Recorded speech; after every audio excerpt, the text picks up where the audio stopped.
books, authors, own a piece of that book for the rest of their lives. They have the copyright. The union representing 11,500 writers of film, television or other entertainment forms are now on strike. It's the first writer's strike and the first Hollywood strike of any kind in 15 years. The Writers Guild of America or WGA was forced to go on a strike. The reason is, as always, economic. The major Hollywood studios have changed their business model from broadcast to streaming. Once we watched our favorite TV shows by satellite dish, now we watch them over the internet. It doesn't really change the work, however. Writers have been picketing at locations across Los Angeles and New York City as the guild is seeking viewership transparency from streamers, increased wage floors, and protection against mini rooms and the use of artificial intelligence. The studios are, of course, entitled to change their business model. Their goal is to maximize profits, and they're doing a great job of it. The resulting change has increased studio profits by 39% over the past 10 years. Yet, in the same time period, the average writer's salary has gone down to 4%.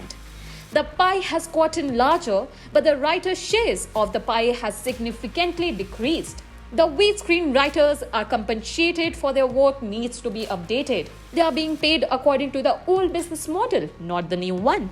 Despite the fact that there seems to be more shows than ever, television writing staff have been decreased in size. So has the average term of employment.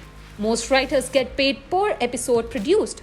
Years ago, if you were writing on a hit show, you would produce 22 or even 24 episodes a season.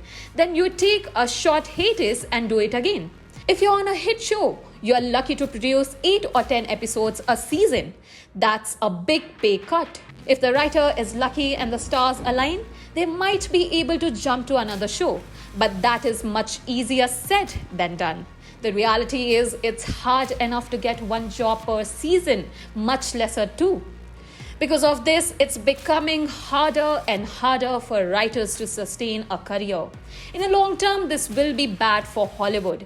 Career writers are experienced and generally studios will not trust a show with a multi-million-dollar budget to an experienced writer. Experience is how they protect their investment. For the past several years, it hasn't been too difficult for studios to find those experienced writers, as it becomes more and more difficult for screenwriters to sustain a living. However, these creative people will be forced to leave the business to pursue more lucrative vocations. The talent pool will dry up, which will ultimately hurt the quality of shows produced. Every 3 years, the contract between the WGA and the studios, known as the Basic Agreement or MBA, is up for rectification. Several months ago, the WGA surveyed its membership about their concerns, then had members vote on a pattern of demands. Over 98% of the membership agreed on the issue that most affected them. The fact that 98% of the membership agreed to speak volumes. The WGA brought these issues to the negotiating table. Unfortunately, little progress was made and a strike was called. This will put hardship on everyone in the industry, from caterers to crew members to actors and directors.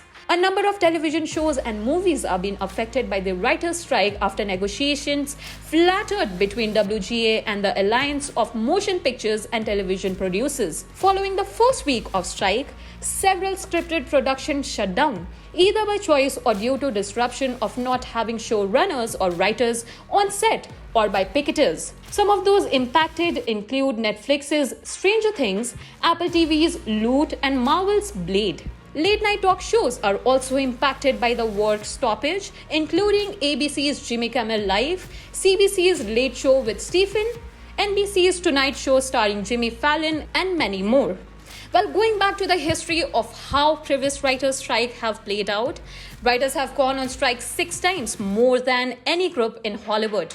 The first came in 1960s, a writers' guild walkout that lasted nearly 5 months. Strikes followed in 1973, 1981, and 1985. The longest work stoppage lasting exactly 5 months came in 1988. The 2007 and 2008 strike was resolved after 3 months. Among the main concessions the writers won were requirements that fledgling streaming shows would have to hire guild writers if their budgets were big enough. It was an early harbinger of nearly every entertainment labor fight in the years that followed. Well, if you like the information, then don't forget to like, share and subscribe to Oneindia News. Subscribe to Oneindia channel and never miss an update.